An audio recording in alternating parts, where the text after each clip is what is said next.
kita akan belajar tentang cara kerja ginjal. Nah, ginjal pada manusia itu ada dua.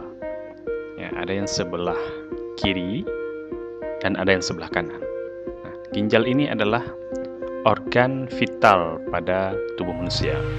Ginjal fungsinya untuk menyaring darah. Jadi biar darah kita itu bagus, itu disaring oleh ginjal. Nah, nanti ada pembuluh darah yang masuk ke dalam ginjal. Nah, pembuluh darah ini itu membawa darah untuk menuju ke ginjal supaya di ginjal nanti disaring. Dan hasilnya itu darah bersih itu nanti akan dikeluarkan melalui pembuluh darah vena. Kalau tadi yang masuk pembuluh darah arteri ginjal, yang keluar itu adalah pembuluh darah vena ginjal. Kemudian hasil ekskresinya yaitu urin. Nah, urin nanti akan dikeluarkan melalui ureter. Oke, kita lihat sekarang.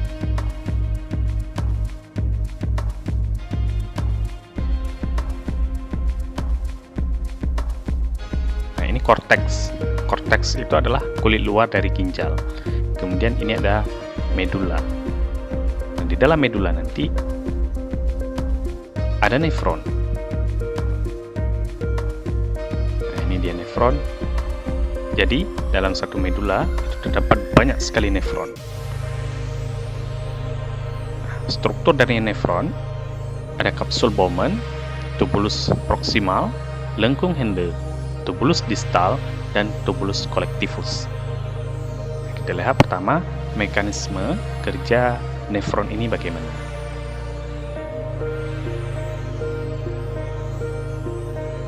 Ini ada pembuluh darah. Pembuluh darah ini namanya adalah pembuluh darah aferen. Pembuluh darah aferen itu pembuluh darah yang membawa darah yang masuk ke dalam glomerulus nanti. Jadi ini darah masuk. Ini adalah kapsul Bowman. Nah, di dalam kapsul Bowman itu terdapat glomerulus.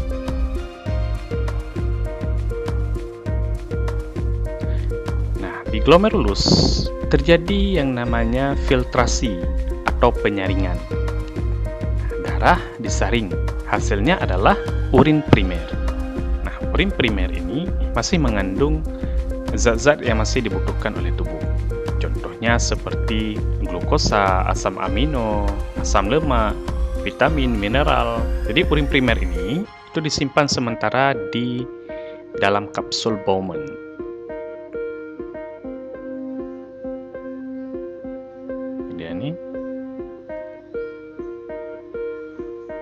Jadi hasil penyaringannya itu darah yang sudah bersih.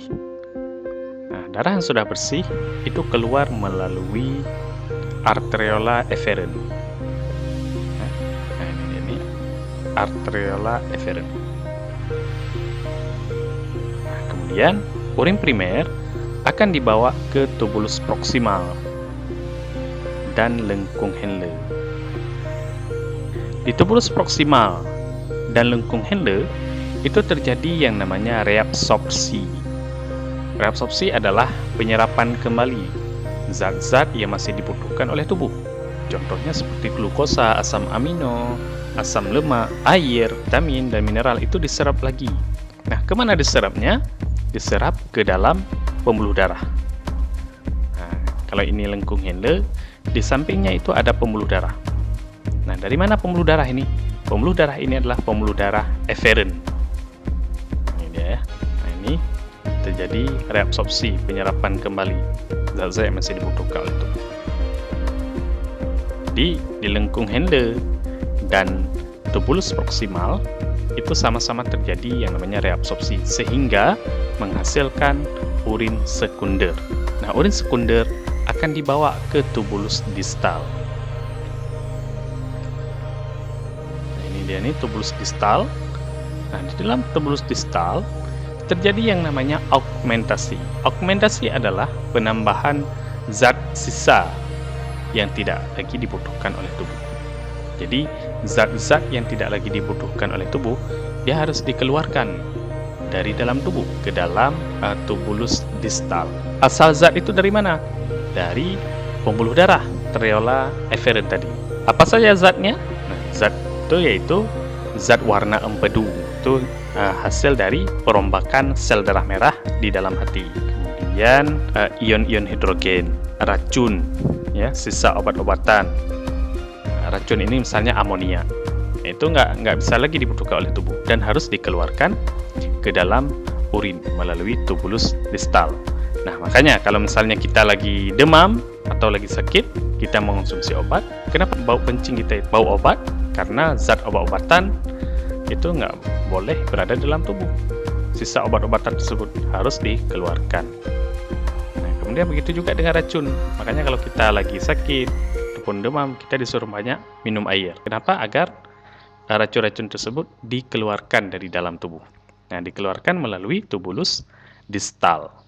Nah, jadi dari pembuluh darah ini dia diaugmentasikan pun ditambahkan ke dalam tubulus distal sehingga menjadi urin sesungguhnya.